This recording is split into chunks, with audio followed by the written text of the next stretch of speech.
Hey, what's up, everyone? Welcome to Zipline episode 25. This is the official Zipper Interactive podcast. I'm Chris Roper. I'm Jeremy Dunham, and at episode 25, I guess that means we get cheaper insurance. How's that? Because you're that's right. Over the head. Yep. And today we're joined by Jennifer Cearley, a software engineer. Welcome. Hello. Hi. You know, a lot of people always ask us, is your last name pronounced Cearley or Cearley? We actually get it quite a lot. Really? Yeah, really. Wow. Yeah, it's So now- Cearley. Cearley. There you go. Yes. Record is set straight. Welcome. That's right. With that, let's get to the Z-Cap. So, since our last episode, the big news, of course, was that we released the Escalation DLC and the 202A patch that went along with it. Came out on November 4th. Originally, we were trying to go for November 2nd, but we ran into a few hitches that delayed it a couple days. But luckily, it was only 2 days at the most. Anyway, the mode added the new 96-player mode, Escalation, as the title implies. Yep. Along with the 9 new weapons, and we fixed a couple of bugs. Yep. I want to actually add something to this real fast. All right, because why are we you pointing at me, though? I don't know, to point. So we have the starter pack, $14.99 in the US at least, and it includes, avatars and all these other things. There are some people... PlayStation avatars, not the blue Na'vi people. Correct. There are some people that when the starter pack first went up, didn't get credit for the avatars. It was basically a packaging, and the package wasn't set correctly on the store. So if you bought it right away, you didn't get them. Basically within the first 90 minutes. Yeah. So people are saying, when are we going to get those? How do we get them? Sony is going to fix it. So the details on how this will work is is TBD sooner than later, and it should be a maybe not completely automated process, but you should be contacted. Yeah, they'll be getting a hold of you. Right, you shouldn't have to write to us and say, "Hey, I need this content." Blah blah blah. It should happen on its own, kind of at least at some point. And Sony's looking into it, so you will get your avatars eventually, sooner than later, hopefully. Thanks. Yeah. Believe it or not, that's all we have for the Z-Cap. Yep. So let's get straight to our guest. Hi again.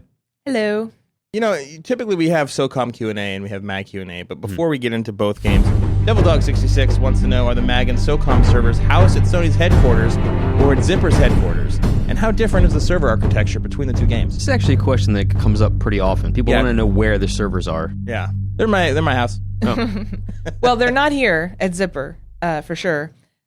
We have some servers really all over the world. We've got the bulk of the servers are actually housed in a secret location in LA somewhere. You ever seen the end of Indiana Jones? One of those boxes houses all of them. Yeah. And the server architecture between the two games is very similar. SOCOM started out with basically the same servers that MAG is using. They've had more time to develop, so they've enhanced a lot of things. And both the group that develops the server architecture in California and the server team here done a lot of improvements and a lot of changes, and of course customized things towards SOCOM. So yeah, the basic architecture is very similar. And there's places like this all over the world. Europe has their own little server farms that they have, and it really depends on where you live. Mm-hmm. But a little bit of something everywhere. With that, let's get to some SOCOM Q&A. Yes. The first one comes from Moto188, who wants to know, in our honest opinions, is the single-player mode of SOCOM 4 fun, realistic, and addictive, like past SOCOM games have been? Jen, have you played the I have single not player? played the single player. I know this is a question about single player. Can I answer it about multiplayer? Very vaguely. Vaguely as possible. Oh. Well, I was going to say, so we're in these little We've clans. mentioned the clan match before. We're doing these clans. My clan is Fiddy Centaur. With a great logo, by the way. Yeah. And you played our clan yesterday. I know, I did. About fighting marmots. And I have to say, I have played, this is like yesterday was probably the 4th time I played in the multiplayer. And honestly, yesterday it's finally it's feeling very fun to me. And I had a blast yesterday playing, and I was on the mic, and of course everyone was kind of joking around because I was like, wow, this is actually really fun. And I got like a 13 and 10 KDR, which is awesome for me. I really enjoyed yesterday's game mode. We can't talk about what the game mode is yet because we haven't announced it, but that game mode in particular was a lot of fun. Yeah, it was a lot of fun. So confirmed, there is a game mode in SOCOM 4. Yes. Chris and I have played through the single player missions. Yes. And we took an interesting approach to it, actually. When we played through it, we did it without talking to each other. We didn't share or compare notes. We wanted to have the experience separate so that we didn't color each other's opinions of it. Having played through it, it's actually really hard to judge right now because a lot of the stuff that make a game isn't in there yet. Right. I can tell you one thing, though, is that we have some stuff coming online now that's coming into the single-player game that you and I both provided feedback on and said we kind of need to enhance this part of the game. That's coming in there now. That should make a noticeable change in how it plays. So that should be pretty good. So that's it. Right now, it's kind of a hard thing to answer because even how it'll feel will kind of change over time as some of these things come into play. There are so many adjustments being made. So for instance, when I played through the game, most of the cinematics weren't in there yet. So there's some placeholder stuff. So you don't understand the story when you play through that way. You don't really understand the motivation of the characters. And that one thing by itself really affects how you're going to play through the game. Right.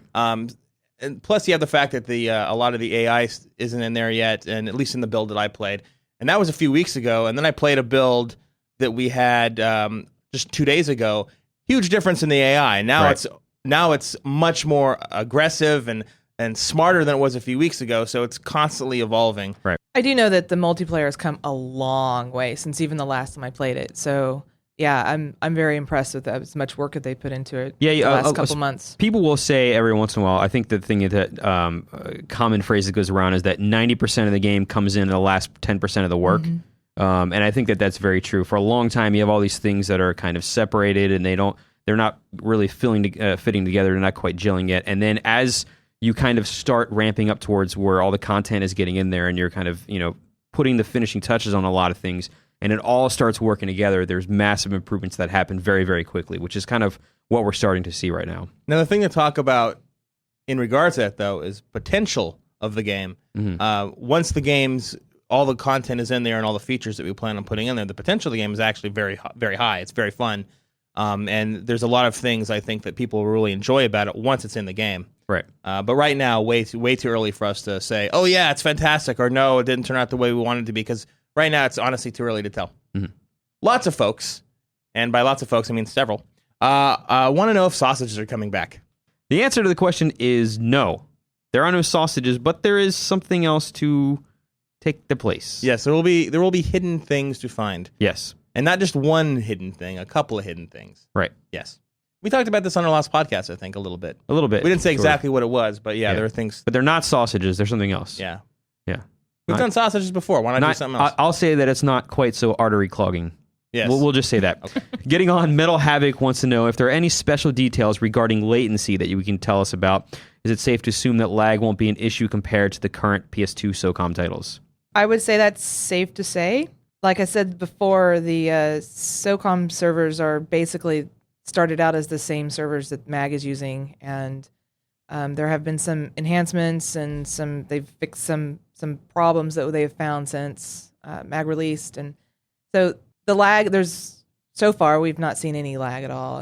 And I think more importantly, there's a lot less demand on the servers because SOCOM doesn't have 256 players at once. Yeah. Right. It maxes out at 32, so there's a lot less demand being made from game to game. Tiberius213 asks if the equipment that's been confirmed so far can be repeated. What has been confirmed so far in S4, and can you give us any new info about that stuff yet? The only things that we have said in terms of equipment, because we're going to be talking about how all of that works later on, are just scopes in general. You've got the red dot sight, and we did mention that there will be claymores. And then, of course, grenades. And then, of course, we've also mentioned what equipment we don't have. There isn't an armor system. Right. And this actually leads into something that Chris and I are working on sometime in the next few weeks. We're not sure the exact timing yet, but definitely before the end of the year, we're going to put up an information summary of a lot of the things that we've talked about on S4 right now, so people understand exactly what's been said and what hasn't been said in case they haven't necessarily listened to all the podcasts, or they might not visit our forums that often. Right. Basically give you an easy-to-go-to spot where you can find out what's been said so far. Right. For example, getting back to the thing that you just mentioned about armor, how there is no actual armor stuff in the game, I just got a message the other day asking if the armor that OPSCOM is wearing is light or heavy armor, whatever. All of that stuff is just model, it's just to make the guy look cool, but you don't change armor types and all this. That doesn't have an impact on the game. You just are who you are. Yeah. So. And our last SOCOM question for the week comes from Hottest92. Wants to know when he can get his hands on SOCOM 4. If he's talking about release, buying the game in the stores, we're still just saying 2011.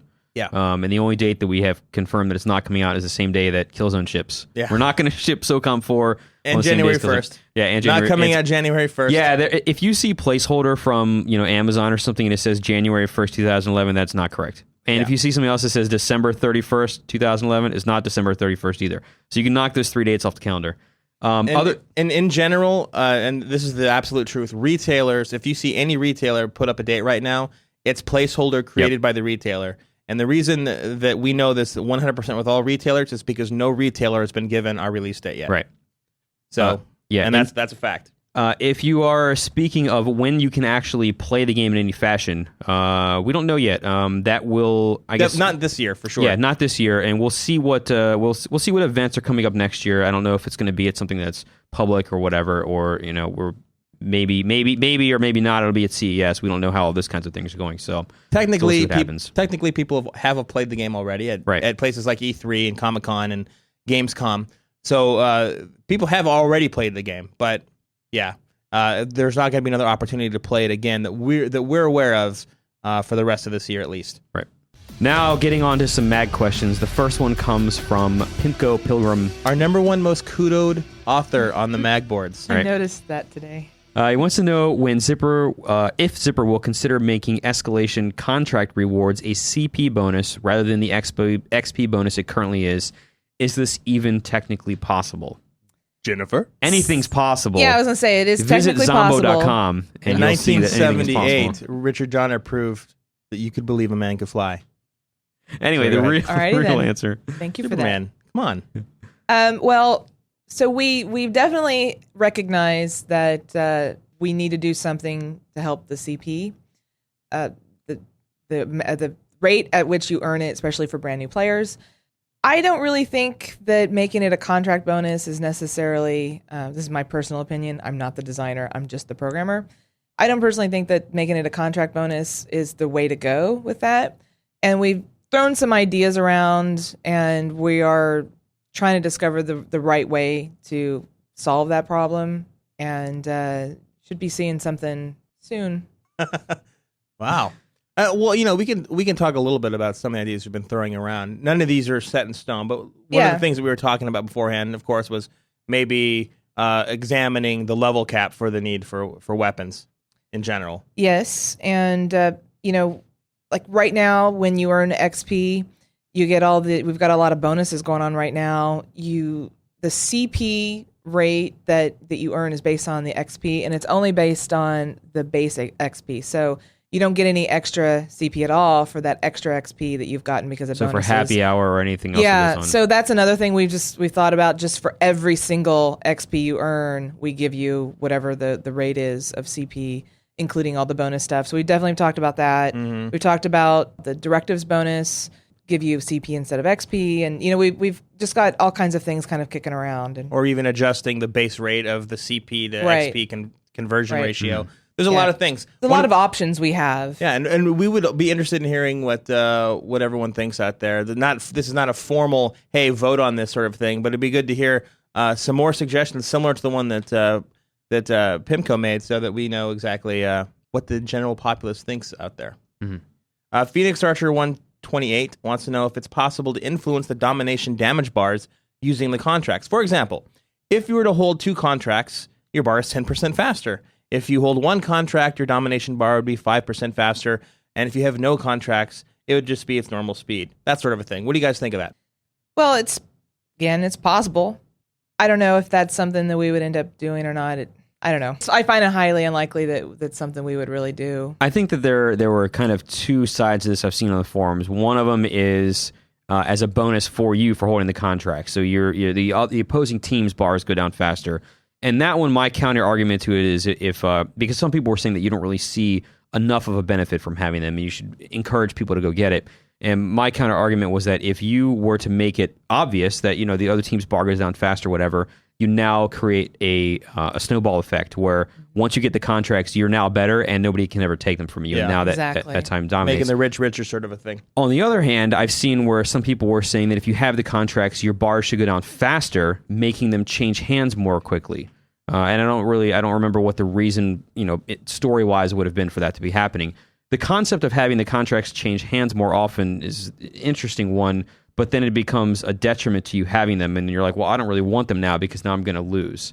And that's the other thing too, is if you join a game with any of these things happening and it looks like you're going to lose, it's an uneven game, then you're less involved in it because you're kind of like, well, I know that I'm going to lose, so I'm just going to go kill some dudes. I'm not going to worry about playing as a team because our team's already going to lose anyway. So, well, I have a couple of opinions on this too. One is that to account for contracts changing hands either faster or slower than normal, we've made several adjustments since the game came out of the score rate of how quickly that turnover rate is supposed to happen. And I don't know. What do you think, Jennifer? Do you think we've kind of found the sweet spot in terms of turnover rate, or do you think that's still a work in progress? I think it's always a work in progress, personally.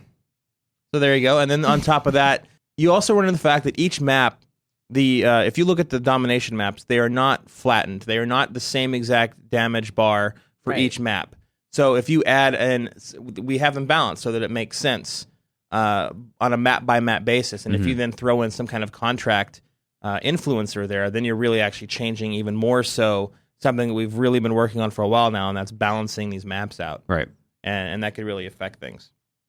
Moving on, Vildoc wants to know when can we expect any new features for Clan Deploy? And this was your baby. Yeah, the last time you were on here, all we were saying was Clan Deploy information coming soon. Now it's been out there, people can use it. And that was episode 3. That was 22 episodes ago. That was a long time ago. Mm-hmm.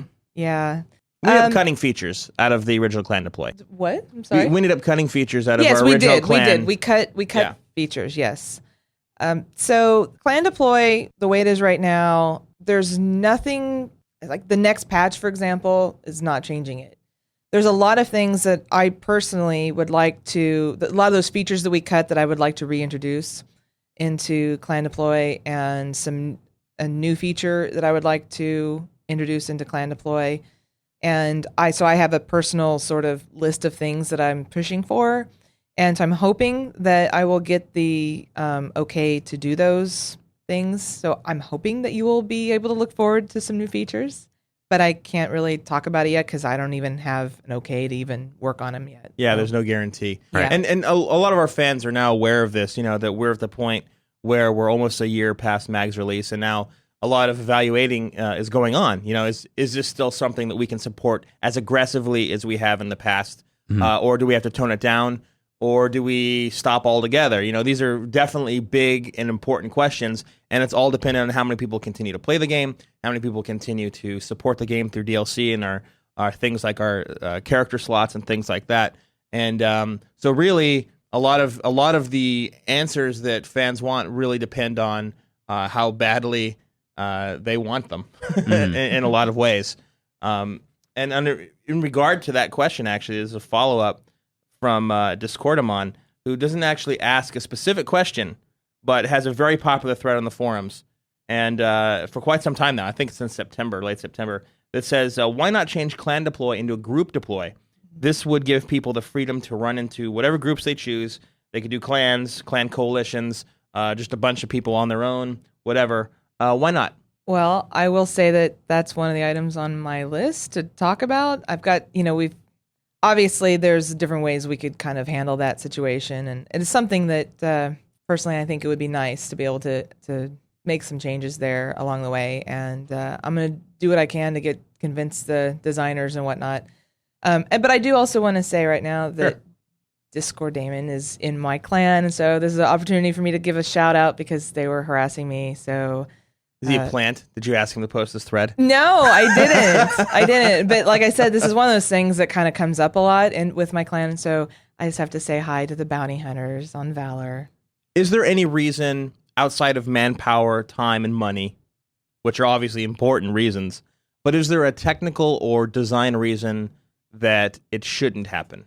Well, there's some design reasons. And part of the big thing is that when we, there were more features involved with the Clan Deploy stuff at one point. When it was known as Clan Wars internally is what we were calling it. And so when those features were cut and we decided to make a Clan Deploy, we felt like this was something we wanted to really give the clans. And I don't know, I guess there was this idea that if I'm just a dude by myself and I create a clan, I'm literally the only person in my clan. It's kind of not really as fair for him to be able to create a 128 player group as it is for an actual clan that play together all the time and, deserve to sort of be in a bigger group together. So but I do think it shouldn't be so black and white. There should be some gray area where we can allow, something in between. So I don't know. There are some design decisions there that were made, but there's not a lot of technical issues or anything. Sounds like the main concern going in to make it clan versus group was further splitting up the player base to make it more difficult to spin up games. Because if you have one guy creating his own group, and then another maybe two guys want to create his own group, and then you've just got you've got 30 groups with 3 people in it, and nothing's happening. Or then you combine them, and do you want to allow that if you have a group of 60 that want to play by themselves, but just by do you not allow other people in? And a lot of questions are raised. Yeah. No, I mean, there's a lot of things that kind of come up, and a lot of I don't know, but it's something I'd like to revisit. So. Yeah. Getting on, Savior59 wants to know if there will be any changes to the factions in the near future. This could be anything, be it maps, weapons, damage bars, whatever. Not that I'm aware of. Yeah, we're as a whole, we are happy with where the PMCs are individually. We think that they're balanced enough amongst themselves. I know there's always a debate as to who's overpowered. A lot of people still think to this day, and we've heard it from the beginning, that Sever is overpowered. And we actually have data to support a lot of arguments that say that Sever is overpowered at first glance. But when you look at it, it's actually what happens on the maps, not what happens on a PMC versus PMC basis directly on every map. If you're looking at who plays what map, so what map you're playing has a lot to do with it. And for a while there, you had we've talked about this before, but you had things like, in the very beginning, there were definitely some imbalances on some of the maps that we've since corrected, and it's not perfect, but I think on the whole, we're pretty happy with where everyone is. And right. There you go. I have no idea how to pronounce this name. It looks like it's Penitru, I think. So if I mispronounce your name, I apologize, and I'll blame Chris. It says, I have found the overhead maps for sabotage, suppression, acquisition, and domination that you published on the MAG blog several months ago. Very, very useful. Are there plans to publish the maps for interdiction and escalation as well? Chris? That is something that we would like to do, but right now it is not an in-progress thing. It's not as easy as it sounds like it probably is. Yeah, the maps are huge, and you have to be able to take these very detailed, high-definition shots. They're hand-stitched. You have to fly overhead, and it's not an automated thing where it just spits it out, and then you're ready to go. It is something we'd like to do, though. It is definitely something we are actively investigating. It's certainly come up before. It's not a guarantee, but if we were to do it, we'd actually go a step further than we did in the past, where it's just a top-down view. My personal desire, and again, this is not what's necessarily something that will happen, but my personal desire is to redo all the maps, because we have since made changes to some of the existing ones, and this time include things like spawn points and objectives, so that it's also more obvious to the person looking at the map where they'd start and where a lot of the hot points are. V. Rivas Jr. has a question for everyone. And this is a pretty good one. He wants to know what your favorite MAG mode is. Mine is acquisition, kind of always has been. And I think the reason why is because one of our earlier, more polished maps that we play tested on a lot here was the Raven acquisition map. And I love that map. I don't know, just because I played on it so long, I guess. And so I really like the acquisition game mode the best. But I really have been having a blast playing escalation lately too. I really like domination. I don't know. There's something about the scale of it that really draws me in. Even when the game isn't full, even if it launches at the minimum, it's still so many players in there. And I like the fact that it's so varied in its modes, where you're not always doing the same one or two things. You're taking cooldown towers and burn off towers, and you're taking a bunch of different objectives, and it's really fun. I like the multi-tiered setup that it has and the scale. Mm-hmm.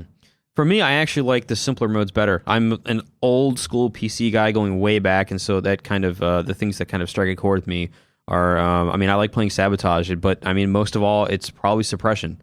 I like just getting in there and being able to kind of choose where I want to go. Still trying to play as a team, kind of do some teamwork there, but being like, okay, I'm going to go over here this time, and I'm going to go do this, and not have to worry about what objective is current that I have to go, do something. I like just killing dudes, and so I don't know. I like Suppression a lot. I think it's fun. You're savage. Yeah.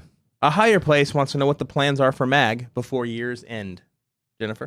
Well, we have one scheduled patch before the year ends that's going to have a couple new little features that I'm personally very excited about because, it's another one of those things that I got to work on. And one of them is actually quite an important feature. We can't talk about it yet. Yeah. But one of them is actually a very important feature. The one that I worked on, I think the users are really going to like it. It's going to help, I think, with queue times. If I say that. So, yep.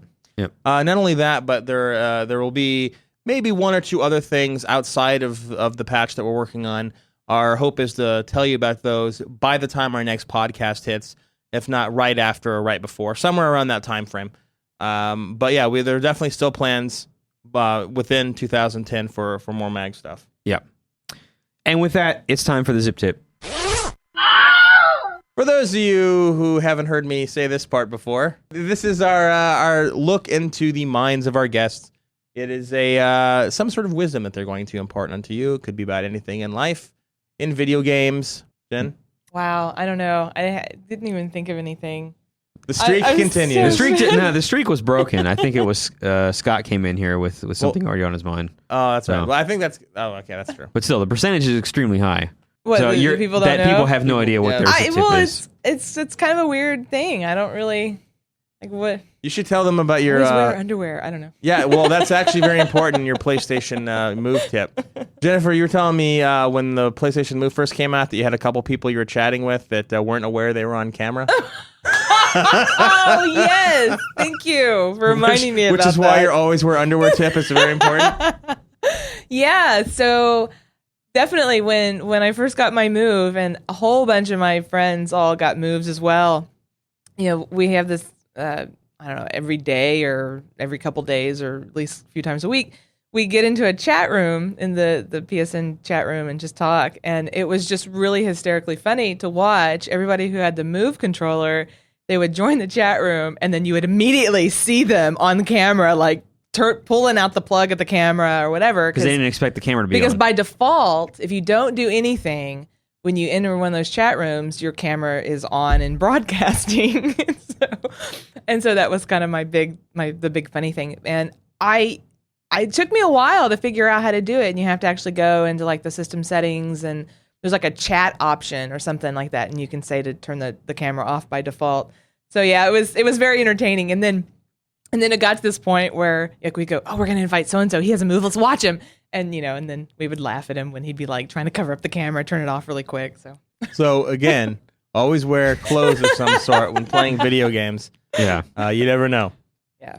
One other thing we wanted to address, actually, is that we do know that there are some people in the last month or so that are really experiencing some frequent lockups and freezes on their game.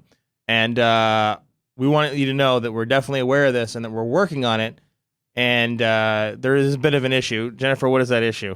So the issue is that we really haven't been able to find it here. We've got a QA department, and basically when they aren't, testing the next patch, all they do is they sit in the live servers and try to find these freezing issues and other kinds of issues, bugs and whatnot. And we haven't done it once. So we have several people who are in there, 8-10 hours a day, every day, and we have not been hitting these, but we do recognize that a lot of our players are. And so we are working towards our next patch. The next patch that we're putting out has got a couple fixes of things that we have found, but since we're not getting any of these freezes, we're not completely sure we've gotten everything. So we're constantly looking in any information that you think. There's been some really interesting theories thrown up there, and some of them are things you're like, whoa, like the USB mic. If you use a USB mic, they stopped freezing, and maybe it sounds crazy, but I'd love to hear all those things, and we at least we'll take a look and investigate. If you think you've found the cause, we would love to hear it. In the very near future, we're going to be putting up a thread on our forums asking you guys that if you are experiencing this frequently, once or twice every now and then, that's probably just a glitch, and that's still valuable too. But if you're the type of person who's running into this problem all the time, we think that you have a certain set of conditions that is unique to this set of players, whatever it might be, that does not apply to us. Right, and we want to know what those conditions are. And we want to know what that is. So what we're Yeah. going to do is we're going to put up a thread in the near future asking for details regarding specific things. And I wouldn't call it a form field, but it'll be very similar where there are a couple of key pieces of information. What kind of internet need. connection do you have? What kind of router are you using? Things like that. And then any other pertinent information Right. that you think is worth adding that you might have noticed before your freeze, etc. I do want to let people know that this problem, while it's definitely something that is affecting enough people to where it's noticeable, on the whole, it's actually a small percentage of MAG players. But still, if you're one of those players who's running into this problem, it doesn't feel small it's not at all. fun. No. We totally understand that, and we want to make sure that it's fixed. So look for that thread. It'll be on our MAG forums, and hopefully we can get this figured out, and we're definitely going to need your help to do it. That brings us to the end of the show. Jennifer, thank you for coming on here again and talking about all things, everything Zipper. Sure. Anytime. Our next episode of Zipline actually will be a little bit longer than usual. It won't be back Longer, but until it comes on, Yes, not not like the a episode. 5-hour episode, yeah. Wow, 5-hour episode. It'd be an undertaking, yes. Yeah, man. That'll be back December 3rd, and the reason being that we have the United States Thanksgiving holiday coming up, and as a result, we have a shortened week, and the opportunities to talk to people will be much lessened. And as a result, December 3rd. So, but by that time, we should have some more information, or at least be on the verge of new information regarding both MAG and SOCOM. Yes, we'll be very close to some things. If you want to contact us, you can send us your questions to zipline@zipperint.com. We also will be setting up the official Q&A at least by the Monday prior to the show happening on the SOCOM and MAG blogs. Look under the blog discussion part there. And those locations are at forums.socom.com and forums.mag.com. And if you're a social network sort of a person, you can also find us on Twitter. Just go twitter.com/zipper. And you can find us on Facebook in 2 different locations, both Zipper Interactive and SOCOM. You can find us there. Right. So that's the end of the show.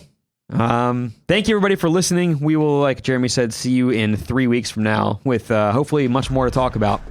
Yep. Yeah, my voice is going for something. Have a happy Thanksgiving. Enjoy the turkey. Enjoy the football. And if you're a boxing fan, don't forget Pacquiao versus Margarito this weekend. It'll be fun. Bye. Bye.